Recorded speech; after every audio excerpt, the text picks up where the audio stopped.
La parábola del hijo pródigo. Esta es considerada una de las parábolas más hermosas o más instructivas de toda la gran cantidad de parábolas que Jesús relató. Una parábola es un relato, un cuento, generalmente corto, que tiene que ver con la vida cotidiana, con tareas que la gente está acostumbrada a realizar en la vida diaria, para así se entiende mejor. Y este cuento de la vida cotidiana tiene generalmente, que es la parábola, tiene generalmente dos objetivos: revelar una realidad espiritual o dejar alguna enseñanza moral o moraleja. En este caso, la parábola del hijo pródigo tiene estos dos objetivos. Ahora, el contexto en que Jesús da esta parábola es porque él se juntaba con los llamados pecadores, con los publicanos y rameras, con las personas que la gente decía son gente mala, de mala vida. Y los fariseos los criticaban diciendo, ¿cómo puede ser que éste se junte con personas de mala vida? Porque los fariseos se creían más santos. Bueno, entonces Jesús, ahí en Lucas 15, habla de esta parábola. Y antes hay dos: de la oveja perdida, después de la moneda perdida, y después habla del hijo pródigo, para darle una lección a los fariseos. Pero podemos sacar muchas enseñanzas muy importantes para nosotros. En esta parábola del hijo pródigo se destacan tres personajes.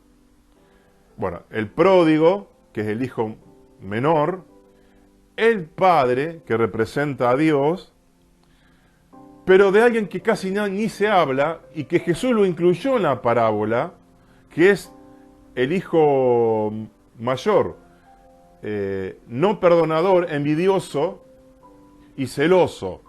Entonces, en la parábola del hijo pródigo hay dos clases de perdidos: el pródigo, que es el hijo menor,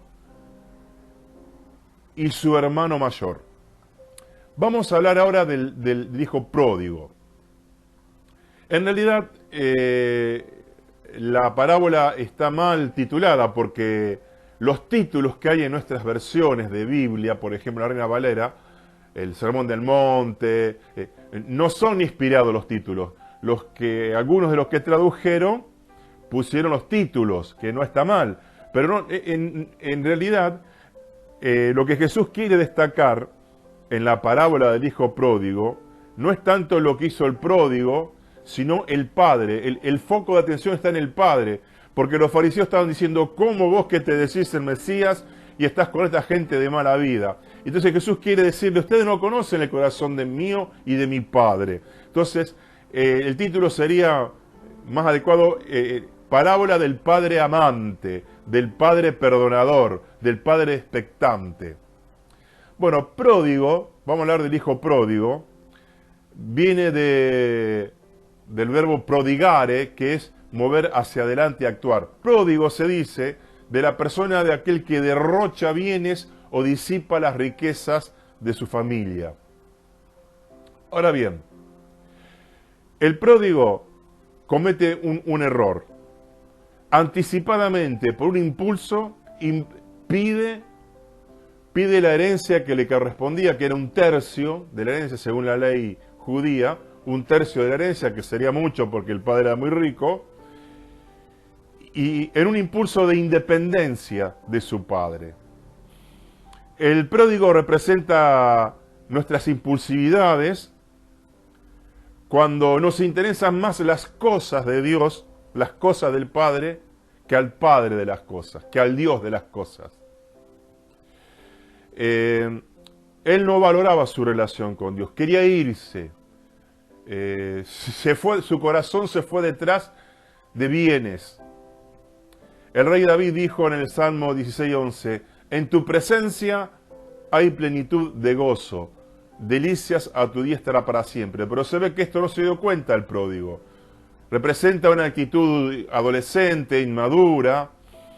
Muchas veces se ama más la obra de Dios que al Dios de la obra. Bueno, y no hablemos de de los predicadores del falso evangelio de la prosperidad que tienen una adoración al dinero y usan a la gente y a Dios para ser rico. Bueno, entonces el pródigo no valoró al padre, se quiso ir y cometió errores. Primero el impulso de pedir antes de tiempo, porque realmente en aquel tiempo uno heredaba cuando moría el papá. No, él lo quiso antes. La precipitación a veces no hace cometer errores muy grandes. Pero no solamente se quedó ahí, sino que a su vez el pródigo se fue lejos. ¿Por qué? Porque cuando uno se va lejos, donde nadie te conoce, uno se baja al nivel de la moral. Es decir, es más fácil pecar cuando uno está solo. Y esto pasa en lo que a veces se conoce en mi país como viaje de estudio, no sé, en sus países, es cuando los jóvenes están terminando su ciclo terminaron la escuela secundaria o del nivel secundario y se hace el llamado viaje de estudio, que no es viaje de estudio, se van a lugares turísticos y generalmente a dedicarse al pecado, al alcohol y sexo. Entonces, yo creo que en cada uno de nosotros hay algunas de las características del pródigo. Hay impulsividad, queremos las cosas anticipadamente, hay cosas que acariciamos secretamente, pero después, ¿qué pasó? Después dice que vino un gran hambre, a tal punto que el pródigo quedó solo, sin dinero, y consiguió trabajo de cuidar cerdos. Con esta parábola Jesús dice que cuando uno se entrega al pecado, como dice Pablo, como todo lo que uno siembra lo va a cosechar, cosechó lo peor. Cosechó, para un judío, el cerdo era un animal inmundo. ¿Y cómo terminó? Cuidando cerdo, animal inmundo, es decir, fue un castigo muy feo, cayó muy bajo. Para que se cumpla lo que dice Jeremías 2:19, que dice, tu maldad te castigará y tus rebeliones te condenarán. Sabe pues y ve cuán malo y amargo es haber dejado al Señor tu Dios. Cayó en lo más bajo, lo más humillante que era un judío era cuidar cerdo y tenía tanto hambre que él quería alimentarse con la comida de los cerdos, es decir, esto es una lección de lo que hace el pecado. El que se entrega al pecado dejando conscientemente a Dios, porque el pródigo representa a un hijo de Dios que se va. Conociendo a Dios se va y lo deja. Bueno, quedan después en peor estado que a lo mejor que un inconverso que nunca conoció a Dios. Como dice Pedro, mejor no lo hubiese conocido, les hubiese no haber conocido la verdad, porque es como el perro que vuelve a su vómito. Eso fue lo malo del pródigo. Pero lo bueno dice que volvió en sí. ¿Por qué? Porque cuando uno tiene estos impulsos, está como loco. Deja a Dios, que es lo mejor que uno puede estar. Deja la casa. Es una locura. E irse a lugares extraños. Entonces lo bueno del pródigo que volvió en sí. Muchos están en esta situación de miseria y pobreza espiritual y en lo más bajo del pecado y no vuelven en sí. Y se mueren así, eso es terrible. Pero lo bueno del pródigo que volvió en sí, que recapacitó. Alguien dijo que el peor pecado es acostumbrarse al pecado. Bueno, todos pecamos. Pero el problema es quedarse agarrado a ese pecado. El pródigo, esta es la parte buena, volvió en sí. Dice el Salmo 32:9.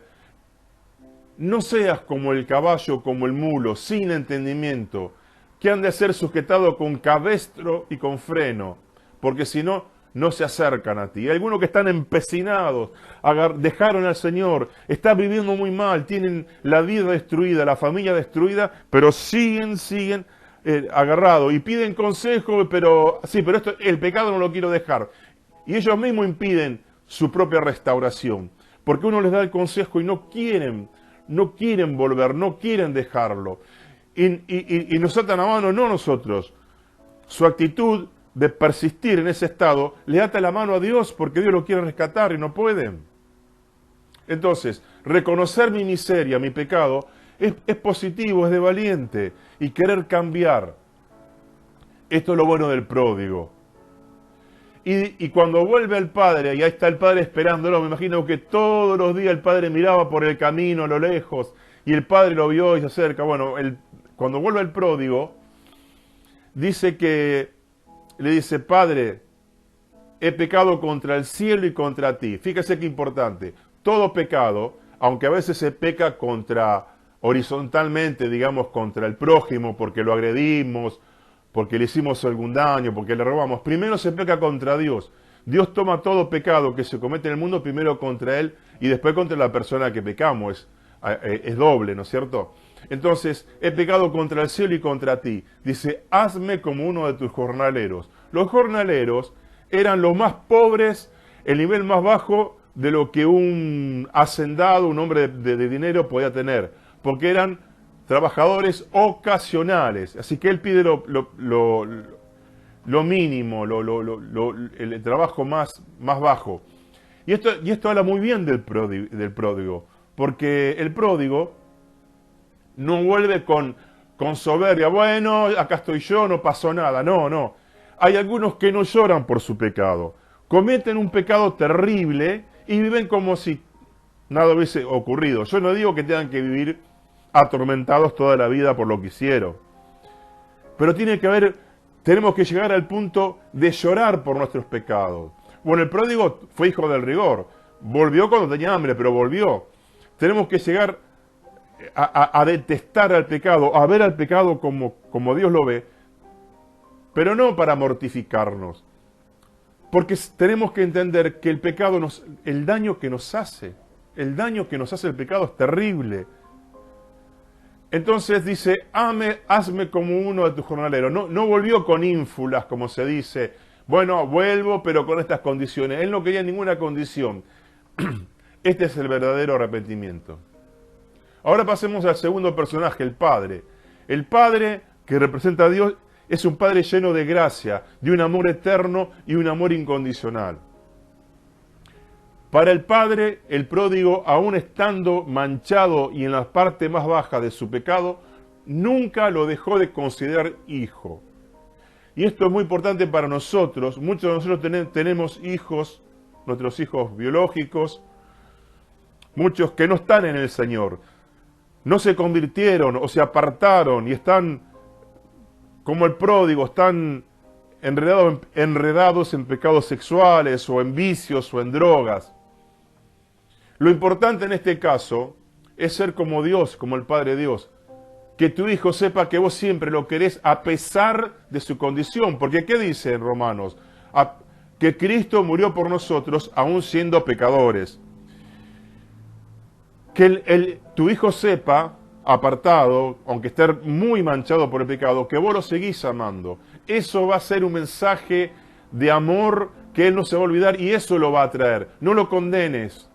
No lo llames para decirle que es un fornicario, un adúltero, un perdido, un adicto. Eso le hace mal. El hijo necesita saber que el padre o la madre tienen un amor incondicional hacia él. No aprobamos como están, pero que siempre sepa que estamos. El otro día me contaba un hermano que también su hijo se apartó del Señor y está en cualquier cosa de pecado. Dice: yo no lo llamo más porque estoy enojado. No, le dijimos. Había un pastor ahí. No, cada tanto llamalo. ¿Cómo estás? ¿Necesitas algo? Porque eso es lo que lo hace volver. Seamos como Dios. Miren, si Dios no hubiese tratado de acuerdo a nuestros pecados, estaríamos todos en el infierno. Entonces, el Padre, que es el Padre amante, con un amor incondicional, perdona rápidamente porque Él quiere restaurar. Y cuando vuelve le pone el anillo. El anillo significa que seguís perteneciendo a la familia. Por más que te hayas manchado, pero como volviste, tenés el rango, el estatus, la categoría de hijo. Ese es el amor que trae a los perdidos. Hoy que hay tantos hijos de cristianos nuevos, viejos, de pastores que tienen hijos perdidos, que sepan que vos siempre estás, que vos los seguís amando. Pero ahora vamos al tercer personaje, el hermano mayor, de quien se habla muy poco. Ahí no termina la parábola, porque Jesús habla de dos perdidos, del hijo menor y ahora del hijo mayor. El hijo mayor, ¿a quién representa? Representa a aquel que, si bien no se fue, ni estuvo embarrándose en el pecado como el hijo menor, se quedó en la casa, se quedó en la iglesia, pero el hijo mayor está perdido dentro de la iglesia. Es aquel que está perdido interiormente en su corazón dentro de la iglesia. Vamos a explicarlo ahora por ciertas cosas que dice el hijo mayor. El hijo menor pecó de una manera visible, grosera, manifiesta. Pero el hijo mayor tenía pecados ocultos, pecados del corazón, que también son graves. No vamos a hacer una competencia de cuál de los dos fue peor. Dice que el hijo mayor estaba en el campo. Generalmente representa a cristianos que están trabajando en la obra, con un corazón impropio, pero estaba trabajando en la obra. No era un cualquiera el hijo menor, estaba en la obra. Y cuando le pregunta a alguien, él vuelve y dice, ¿qué pasa que veo que en la casa del padre o mi casa hay fiesta, algarabía? Le dice, no, es tu hijo, tu hermano menor que volvió. Y ahí se enojó. Se enojó. Porque era alguien celoso. Dice, ¿cómo? Este que se fue, que dilapidó toda la fortuna que le correspondía y se manchó con rameras. Está hablando de que a pesar de que es un cristiano de muchos años, tiene un corazón cruel y no perdonador, porque es celoso, es rencoroso.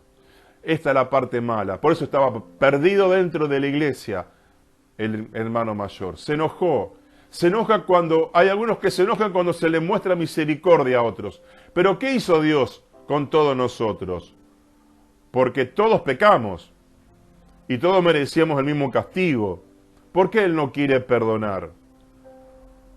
Alguien dijo, no condenes al otro porque peca de una forma diferente a la que vos pecas. El pecado, dijimos, del pródigo era visible y grosero, pero de él era del corazón, que también Dios detesta como el otro. Se enojó. ¿Cómo te vas a enojar? Por un acto de misericordia te vas a enojar en vez de alegrarte. Y dice, yo durante tanto tiempo te serví. Era un cristiano de muchos años, pero no había cambiado su corazón. A veces hay cristianos que tienen décadas de años de cristiano y siguen con un corazón infantil, rencoroso, duro, no perdonador. En Hebreos dice, algunos debiendo ser maestros son como niños. En realidad, el hijo mayor, el hermano mayor, actuó como un inmaduro, como un niño. Y dice, yo padre, a ti, ahí se dirige al padre, no te he desobedecido jamás. Ahí le saca sus credenciales, sus méritos, los méritos. Nadie tiene una vida perfecta.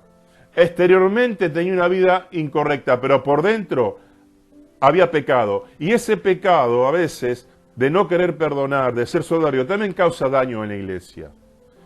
Estaba perdido, pero sin haberse ido. Entonces, dice, yo no te desobedecí jamás. Bueno, era lo que el padre podía haber dicho, bueno, hijo, como Dios, ¿no? Es lo que te corresponde. A vos no te importa si el otro obedece o no desobedece. Es lo que vos tenías que hacer. No hiciste nada de más.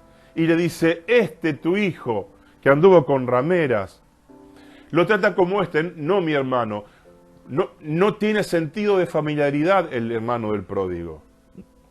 Es muy duro. No tiene sentido de familiaridad.